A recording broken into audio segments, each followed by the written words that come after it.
Yes, I know, another S23 Ultra video. However, this one's slightly different. I have decided to turn my S23 Ultra into a gaming console. A gaming console that can be local 4 players, which we haven't had that experience since 1995, and I'm wanting to bring that back in 2023. Now, this also applies to any phone that runs Snapdragon 8 Gen 2, but also you can also use this for any other Android gaming phone, which applies the same thing to them. So I thought to myself, what kind of design can I go for here? And actually I was thinking, what is available on Amazon today? You can go for a ultra modern docking station that will charge your wireless watch and earbuds and also your phone, but it's not really in the theme of what I was looking for. Or you could go really old school, and this also includes a coaster for your drink, which I think is particularly impressive.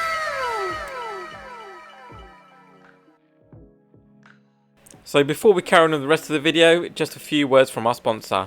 Computer problems can be frustrating and disruptive to your life or business.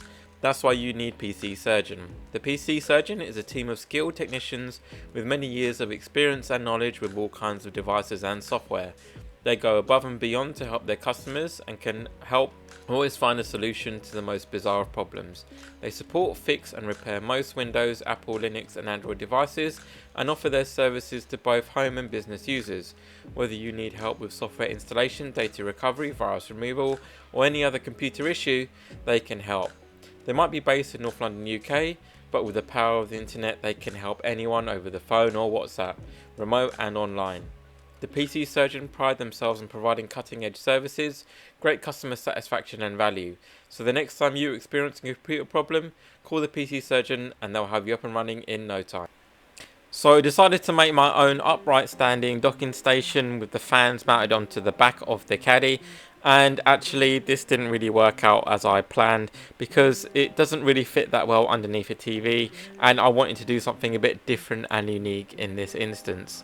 So back to Onshape, and I was playing around with a design of actually following similar design concepts to maybe a PS2, and it would be running horizontal with a lot of the components being mounted onto the bottom of the PC console, and that includes of course a dongle which has HDMI output, USB 3 and also USB-C.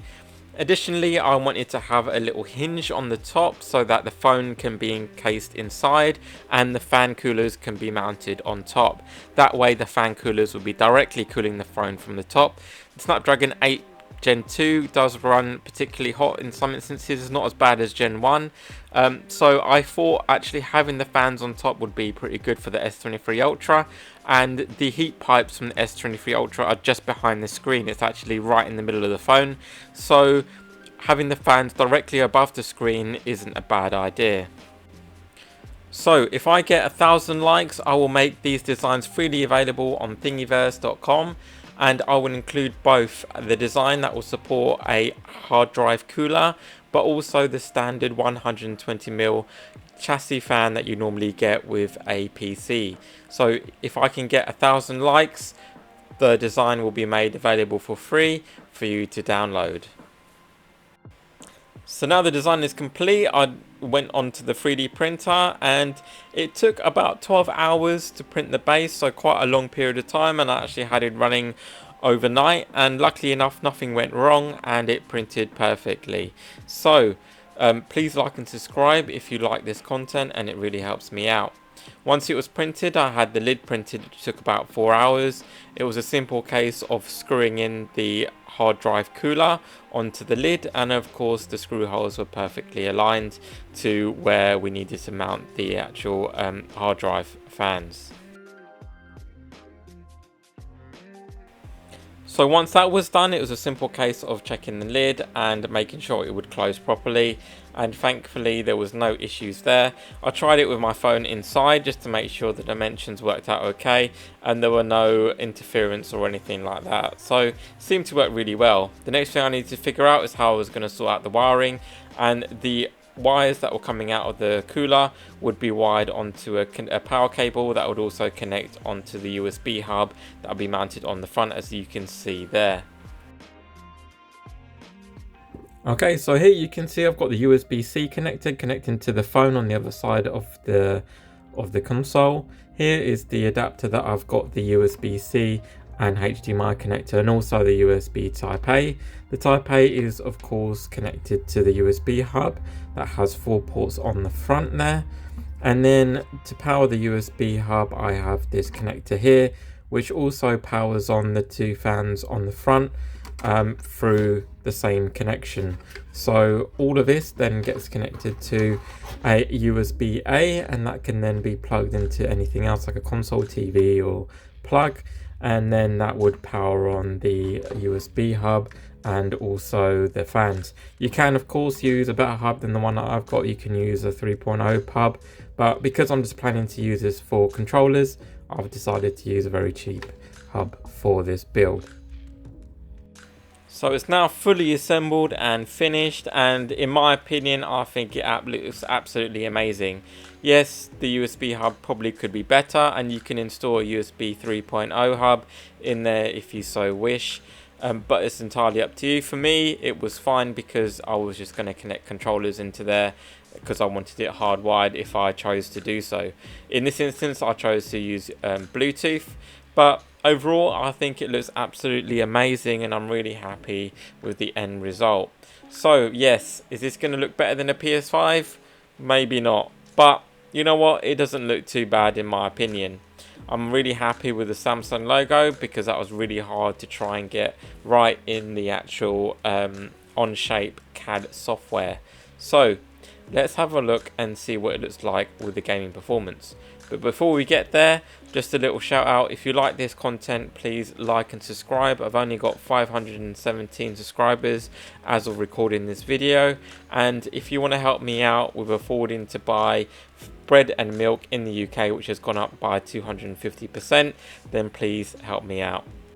So with the final results, let me know what you think. Does it look really good? Does it look like garbage? Please leave some comments in the comment section below and let me know what I could have done to make this better, and maybe I might implement that in a improved design.